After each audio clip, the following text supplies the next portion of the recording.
Welcome to this session of the Beyond the Veil Summit, where we'll explore the nature of the veil between the worlds. I'm Lisa Bonace, your host, and my guest for this session is Tina Zion. Our topic today is learn about the spirit world, communicate, heal, and take the fear away. Tina Zion, a fourth-generation intuitive medium and internationally acclaimed educator, is globally viewed as an expert in medical intuition and mediumship. She's an award-winning author and teaches internationally, and she's making time for us today. Tina, thank you so much for joining us. Welcome. Thank you. Thank you so much. I'm very excited about discussing this topic with you. Thank you. Yeah, I'm looking forward to our conversation because we always have the greatest chats. So let's go ahead and dive in. How old were you? When did you become aware of the spirit realms? Was this a childhood thing or did you grow into it? No, it was really a childhood thing that I always remember seeing deceased people, especially. I remember going out grew up on a farm, and I remember going out to the barn, and I could see past the wall of the barn to the field behind there, and there would be a farmer person in spirit, and he would be looking out over his fields. And so it was just very, very normal to me to perceive the non-physical world. My family also never said that it didn't exist. They never said you're making things up. They were very, very open to it. They thought it was very, very natural. So that really helped. It was just a natural thing in my family to be aware of the non-physical realms. Well, that's really the way that you describe it is just so, I don't know if I even have a word to describe it. It just feels so kind. Like there's nothing scary. There's nothing, ooh, you bad person. Like this is just the way it is. And the farmer in the field just lived there in years past, et cetera, that type of thing. Did they ever communicate with you or when you were a child, or did you just see them? Mostly I was just seeing them. They would just be aware of them, that I wasn't aware that they were speaking to me at all, but very visual. I was very much aware of the non-physical world. So was everyone else in my family. And we didn't have any classes in it. We didn't, it just seemed very, very natural in my family. And they would say, well, of course, your grandmother has come in, and of course you saw her. And so we would share even back and forth of, when we were aware when a loved one came forward, we would share it with each other. Wow. So you didn't really have to work to become comfortable with spirits. It was that's just the way it is. Yes. Yeah. Because of it being so natural. And my family felt that it was very, very natural too, on both sides of my family, my mother's side and my father's side. Well, so today we're talking about the fears that some people have when it comes to this, because not everyone had the upbringing that you did. So when you're working with people, what kind of fears do people tell you about that they're having with deceased people?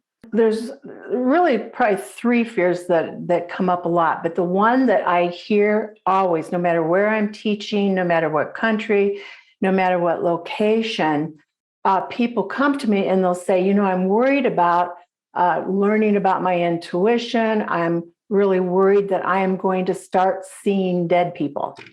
And I hear that all the time. It's the prominent worry or fear is to see a deceased person and see them. To me, my love is to help people remove that worry, to remove that fear is really what I hope. But that's the primary fear that I hear all the time.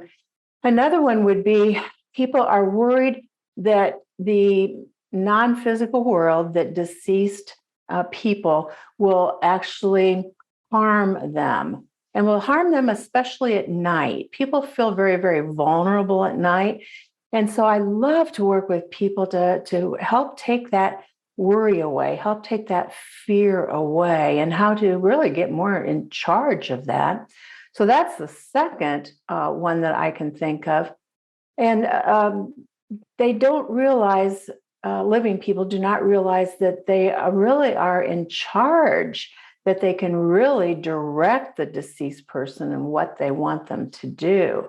It's like my mother told my grandmother one time, who was in spirit, to stop coming at night and sitting on the end of my bed. And so they will tend to do what we ask them to do. And but I don't ever want to chase them away at all. I never chase them away. Mm-hmm. Yeah, so let's talk then about the seeing. I mean, I can kind of relate to that. I think that if I suddenly saw, somebody in my room, that whether it was a person in a physical body or a spirit, it would freak me out. Oh, there's somebody here. Is it the startle factor, or I mean, is that what keeps us from seeing as opposed to sensing? I think seeing makes it more real. And people are, I think, very concerned about the spirit world being real. And if they see them, and I'm talking about seeing with your eyes open, but also seeing them in your mind's eye is equally as valuable. It's equally as important. But I think it makes it more real to people. And I think that sends them into a fear of some sort, that they're not the only ones in the bedroom, because again, that takes them back to seeing them at night is more of a worry, but seeing them in general is the biggest fear that I hear everywhere. Mm-hmm. So seeing them at night, is it connected with like fear of dark or vulnerability because I'm sleeping now and I can't protect myself from the boogeyman, that type of thing? I think it's both of those things, because also people in spirit come in to our dreams. And some people will feel like that, coming in the dreams or coming into their bedroom at night is more invasive. It probably feels invasive to most people. And it would take a while to really accept that this is very, very natural. But one of the points I want to make to everybody is all we have to do is give the spirit person some direction. Like my mother said, don't come at night and sit on the end of my bed. And so my grandma stopped doing that, but my grandmother was still around. So we just talk with them and communicate with them, and they're listening, and they will do what we ask them to do. Mm-hmm. Yeah. I've got my own story that after my father-in-law passed, I was surprised by how often he would come through, and both my husband and I would hear him regularly. And when I take a shower, that's sort of my meditative time. That's when all my good ideas come in and stuff. And I noticed that he was starting to show up while I was in the shower. And I know that it wasn't like a peeping Tom kind of thing. It was just because I was open and receptive. But I was like, look, Pop, if you want to talk to me, don't do it while I'm in the shower. And he stopped doing that. So yeah, I hear that what you're saying, that they will respect your wishes. So yeah. But we have to verbally in our mind or out loud tell them what our expectations are and what the guidelines are. Don't come into the bathroom in general, or don't come in the bathroom when I'm in the shower. And they will abide by that because they are still just as alive as we are. And it's really all about communicating with each other, has a lot to do with it. Mm-hmm, mm-hmm. No, I know that in your writings, in your teaching, et cetera, it's your view that everyone can communicate with spirits, and it's not a gift. But if we didn't grow up with the type of family that you had and the relaxed atmosphere, how can those people begin to make communication, to talk to spirit? First of all, we have to allow it and really want it, because people that come to like my courses or read the books, there's a yearning there. And a lot of people have that yearning. They have that willingness. So it's all about our thought energy allowing this connection to happen. And that allowing sends out a signal to the universe that, okay, this is all right. But there's parameters. It's like many people deceased people will try to talk to me in my when I go to bed. And I just give them some guidelines and I'll say, all right, everybody, I need my sleep. Everybody needs to get quiet. And I will meet you in the sunroom at 10 in the morning. And the thing is, they are real people. So don't say anything that you don't mean and don't say anything that you can't follow through with. So if you say, I'll meet you in the morning at 10 in the morning, they will be there waiting. And so, make sure that you're real careful not to say something that you have no intentions of following, because they're real people. And in my opinion, they're just as alive as we are.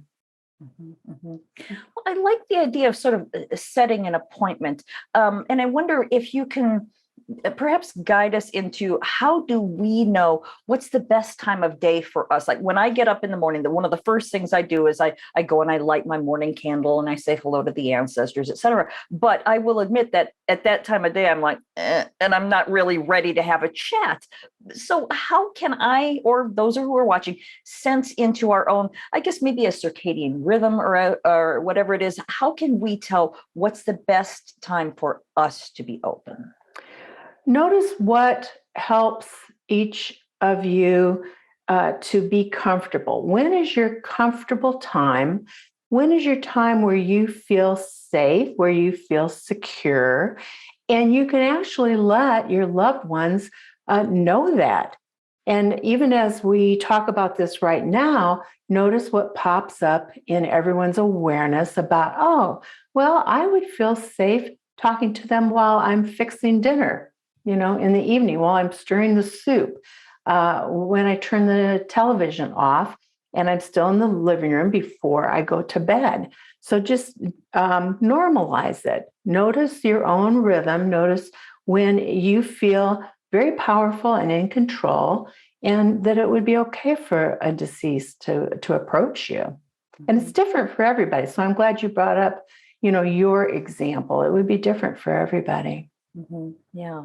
So what about tools? Do you recommend cards or a pendulum, or do we just need to learn to do this without tools?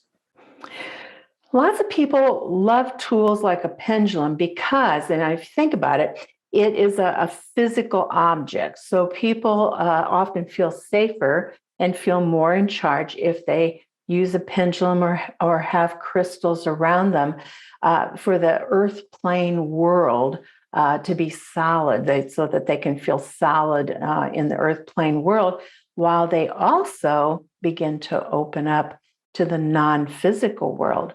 So a pendulum and things like that, especially a pendulum, is really an extension of our own energy. It tends not to be doing its own thing. It is responding energetically with a visual thing to watch that is answering your questions, but it's really your own energy that's answering your own questions. But you can use that as you talk to people in spirit. You get yeses and nos with the pendulum, things like that. Well, since we're on the topic, let's go ahead and talk a bit about, for somebody who's never used a pendulum before. I know that one of the questions many people have is, I'm doing this. I'm the one swinging it because this is what I want. It's like you keep flipping a coin till you get the answer you want. Yes. Yeah. So let's talk about how to begin, how to learn the preliminaries of using a pendulum, and how to trust that the messages aren't just you swinging that thing. Well, I would recommend that you actually make it swing in the first place to begin, and then just jiggle it around and let it just swing and wherever it wants to swing, and follow your jiggles around. But then what you do is you very clearly, and being clear with your questions, clear with your words, are very, very important, because every thought is an electrical signal going through our body, down our arm, through the pendulum, out into the universe. So begin with a jiggle and then clearly ask the question and hold your hand in your arm very still and supported. And then watch how the pendulum begins to move in a certain way. You can, and to even begin, you can say, tell me or show me what a yes is going to be for me, because what is a yes for you, Lisa, with a pendulum might not be a yes for me. So find out how the pendulum is going to move for your yes. Find out how it will move for your no, but make it jiggle in the first place. And that's how you can sort through, okay, I'm making it jiggle, but the key is, how does it slow down and what direction does it move on its own? And you can support your arm if you're in question about it, put it on a pillow or a countertop, things like that. Mm-hmm. So what's your understanding of the actual physics of using a pendulum? Is it our unconscious sort of making our muscles jerk to make it go yes or no, following the intuitive messages we're getting? Is that accurate at all? I think it's receiving, because every thought is an electrical spurt of energy. So literally, it is spurting down your arm to the pendulum, and it is every thought is an electrical signal. So it is showing, it's manifesting in a signal that's coming through you. And because you don't know really what direction it's going to move, it really helps with clarity. So it really does help with clarity. And especially use a pendulum when you're asking questions about yourself, your own health, your own decisions that you want to make in life.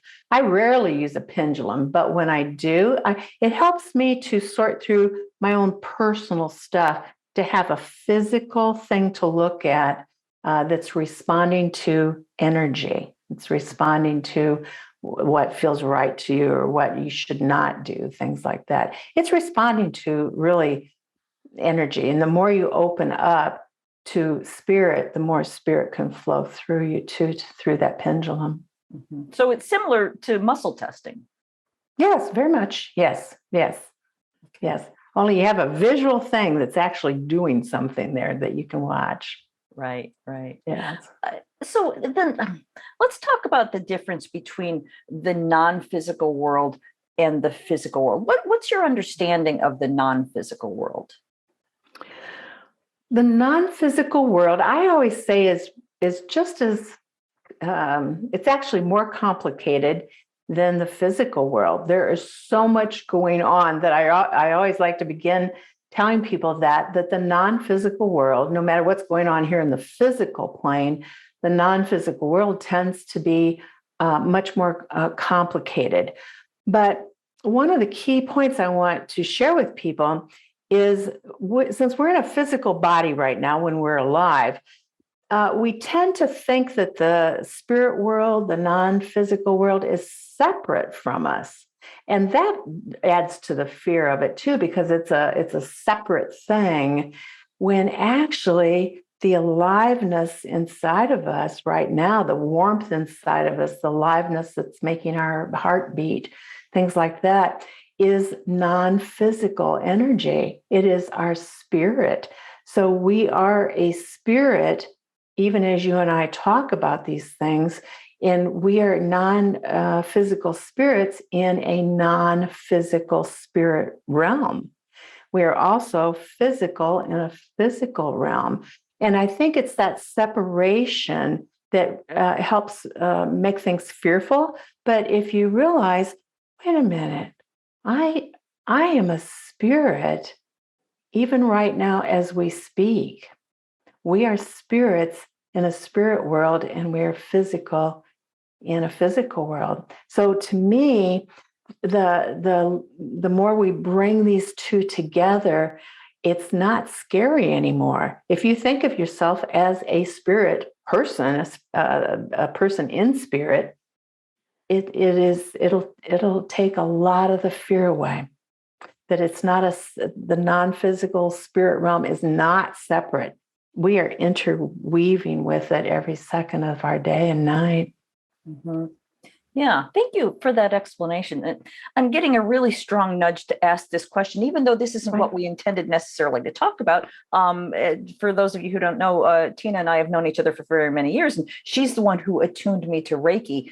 1,000 years ago. And See, 1,000 years, yes. yeah, so I have to admit that before the Reiki attunements, I was getting messages, et cetera, but I was confused by them and I ignored them by, like many people, when they're first starting out. But by getting the Reiki attunements, I was then able to then sense the realness of energy movement, et cetera. And that really helped me to start training my own abilities slowly but surely. Is this your experience with Reiki as well? It's so interesting that you bring that up, because when I offer my courses either on Zoom or live in the same room, probably at least 40 to 50% of the people that attend already have some level of Reiki training. What everyone says across the board is that when they received their attunements and started working with Reiki, it just opened up their intuitive abilities. So it really opens up this interconnection with the non-physical realm.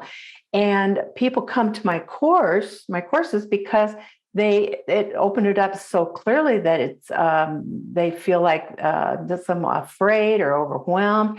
They don't understand it, but it's a very, very positive thing that Reiki, I think, to me, the only veil that there is in between the non-physical and the physical is just our thinking. It's really just our thinking that would interfere with it. And Reiki it like opens up this big doorway, or this, it goes from a little path to an open highway, but allow it to be beautiful and not scary at all. And that's what I try to get across to people everywhere, is this is part of our life, is the non-physical. We're not separate from it at all. But I love that you asked a question about Reiki. I love that. Well, then let's keep talking about it, because I know Okay. that when I would do Reiki on somebody, that's when I would get messages about them to pass on to them. So what is it about Reiki that allows us to receive that kind of information more easily when then we're in the grocery store and we walk past somebody and get a hit? One of the things that is happening is that when we receive Reiki and we are working with Reiki and we have the attunements, even the first level of attunements, that it lessens the density that we have in our physical body, in our cells, in our energy field, that it lessens that density. And density is usually caused by worry, thought, fears, things that's happened in our life, that kind of thing. What we would call negative emotions will make us more and more dense, even in our energy field. And Reiki like cleans that up. The first and second degree are really about heightening our awareness. And what the medical intuitive part, and that's what I teach all over the place. It started because I was giving a lot of Reiki sessions. I'm even going like this as I think about it. When I was giving a lot of Reiki sessions, the medical intuitive information just started popping in. And at first I didn't know what was going on. And I thought, well, what am I seeing? I think I'm inside the person's body. And it's because it releases so much of, I guess, maybe the garbage that we've been lugging around in our life. And it clears things up and allows us to notice the non-physical. Mm-hmm. Yeah, absolutely. Now, so we're talking about using a healing energy. So let's move the conversation about healing into after somebody has passed. Is it then too late to heal a damaged relationship, or is that still possible? I hear this not every day, but I hear this so often that people that I am mentoring with, they'll say, this relationship I had with this family member or the neighbor person or my dearest friend became negative, or there was a negative episode or something like this happened. And I never got to heal it because the person died. And they always say this, so it's too late. And thank you for asking me this. I'm even tearing up. It is never too late, because that deceased person is just as alive as we are, just as alive. So I ask people to be aware of that. It is not too late to actually invite that person in spirit, just call out through their name and get a sense of their arrival, because they will arrive, and tell them what you needed to tell them. Say what you didn't get to say, because that person is really still alive and is really there. And many times Spirit will say, my guides will say, have your living client write a letter to the deceased. And so I've told many people that every single time what I see in my intuitive awareness, the deceased person always stands like behind the living client who's writing the letter, and the deceased person stands behind and watches them write the letter. And so receives that information in a very, very deep way. So it's never too late, because now think about this, they're just as alive as we are. So you can heal something that you think you've done wrong with that person, but also it's the opposite direction. If you feel like the deceased person was your wrongdoer, this is even more important, I think, it is not too late to heal and release that situation too. Talk it over, because now here's one more thing I want to share. Everybody says that they're talking to the spirit, person in spirit, and trying to heal it or whatever. And here's what I'll say. I'll say, well, have you stopped to listen? And everybody said, no, that never occurred to me. I said, you need to say something clearly, pause, and take the pop of either images in your head or the pop of a sentence, information, to give the deceased person a time to answer you. You can sort out all kinds of things with someone, and it's not too late. Mm-hmm. Not too late. Well, this brings us back to the question of fear. I'm thinking of a specific friend whose parents did literally horrific things, and I would assume that this person wants no connection with these deceased parents at all, and I would think that they would actually fear that this person would come through. How? I mean, I know this is an unusual circumstance, thank goodness, but how would somebody deal with an abusive parent who they don't want to come through, but they still want to heal that relationship so they're not carrying around all of the garbage? You focus on the healing for yourself. You realize that you are actually in charge, and the deceased has to do what you ask them to do. So you tell whoever the wrongdoers are, you absolutely stay away from me now. Do you hear the power? Yeah, thank you for that. I appreciate you're addressing that question. Sorry about that. I have never had that happen. That's amazing. It's interesting that it happened right after we were talking about something really charged. Yes. And it tells me, hopefully this isn't, well, it might be on the recording. It tells me that I actually have still some unfinished business about my abuse that that I received in childhood. Interesting. So Interesting. yes. And if it feels okay, please include it if that feels okay to you. It's okay with me. Absolutely. Yes. I think Mhm. that's an important thing to demonstrate to people. This Yeah. is a message, whether you're aware of this or not.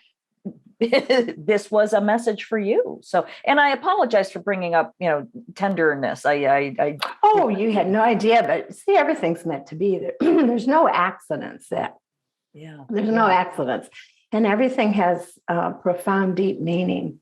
It's just a matter of noticing the meaning that are in these things like this. yeah. Well, I'm also wondering. Then I know that many times people who are having an experience like you just had, it's a throat chakra situation where it's Yes. either an unwillingness or a fear to communicate, etc. Would you go into that if you'd like to? There could be a fear or a worry, but what it often means to me is there's still a bit of unfinished business to attend to with someone who's deceased. And so, in my particular case, and I have shared this in some of my courses, that my mother was a terrible abuser. And so, see, that's popped up here just now. And I'll share that with people that it tells me, oh, I need to take this to a next step for myself. And there are no coincidences. So I was supposed to have this episode to really realize that we're always, always, always healing. Things will heal and release and we can go on, but we're always a work in progress. And here's the key. One of the keys that my guides just said is that many people that are students of mine say, oh, I can't be a healer for others because I haven't healed myself 100%. Okay, they're saying that this has a lot to do with why my coughing event happened, is that please be aware that we are never a finished product at the end of assembly line. We're not a finished product, that even we healers and we teachers are developing as we also help others. And as we help others, we are developing even more. Yeah. Yes. Thank you for adding it, and thank you for allowing us to include this interesting, okay. unexpected detour. It was very unexpected, but there it was. Yes. Yeah. I'd like to rewind just a bit to something that came up while you were talking about writing a letter and having them watch over your shoulder. And I was sort of feeling into what that would be like, writing the letter, writing, and having them sort of absorbing, not just watching what I'm writing, but also sensing what I'm feeling. And it felt like I would personally put up like, oh, I don't want you to feel into what I'm feeling. I only want you to see what I'm allowing to come out on the paper. Don't invade my private thoughts. Read what I'm writing. Is that possible? Oh, yes. And look how defined you made that. And if you, all we have to do is think that, what you just said, very clearly. And it's again, creating those parameters, creating those guidelines.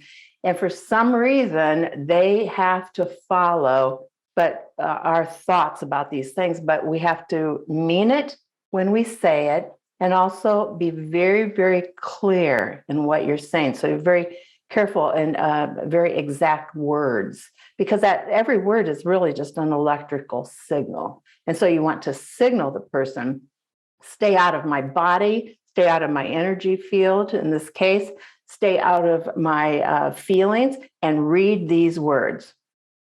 And they will do it. And I've intuitively seen this over and over and over again. And it's like you're doing it energetically, communicating with the deceased person, but you're also doing it on the physical level when we write it also. Mm-hmm. Okay. Now, you mentioned the veil earlier. I wonder, I don't know if I've ever asked you this before. In your experience, in your view, what is the veil? In my humble opinion, I would just say the veil is the only thing. A veil is like a separation, and it can be thick, like a big old thick curtain, or it can be very, very thin. And it's sometimes in our development, our circling of the world and the orbits of the planets. They say sometimes the veil is thinner than others, among other times. But what I've noticed is the veil is like a separation, and it's mostly the separation happens in our thoughts. So our thoughts actually create the separation. And so the more that you are comfortable and very, very aware that the deceased are just as alive as we are, the communication is so much more open and so much more available. Not only are we saying what we want to say to all the deceased, but we're also receiving from our divine and sacreds. To me, I don't even realize the veil anymore. Yeah, that's really what I would say about it. You mentioned that the veil between the worlds is sometimes thinner at certain times of the year, and the summit is airing the week of Halloween, which is that's the time. So amazing. Yeah, so let's talk about that a bit. Do you have any idea about why it is that at certain times? Is it because we've created this tradition, or did we tap into something? I think it's probably both. That when we tap in, we receive a higher level of information. And so there's lots and lots of reasons that there is a day, or at least that time frame, that people notice that they became more aware. People notice that, oh, I think I saw my deceased grandmother, during this time. So something, really congealed to make this the Halloween time of year.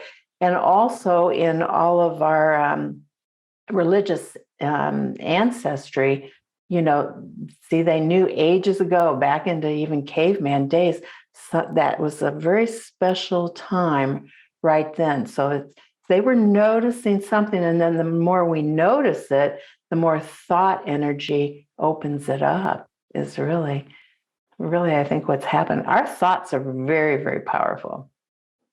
Yeah. Wow. Well, thank you for answering that question. I've always wondered about that. Yeah. Thank you for asking. Yeah, this has been so fascinating. It always is. I want to make sure before we say another word that I mention your website, tinazion.com. What can people find if they visit you there? Oh, thank you for asking that. I have 5 books. 2 of them are regarding Reiki, and the other 3 are about medical intuition. 2 of them are for to become a practitioner, and then be your own medical intuitive is about doing self-healing. And you'll also find the calendar for my courses that are coming up. But thank you for that. Thank you. Well, thank you for spending time with us today, Tina. I so enjoy spending time with you. You're so relaxed and laid back and groovy. I love being with you. Oh, when I meet with you, I thought, oh, good, it's Lisa. I'm just thrilled. So thank you so much. Thank you very much.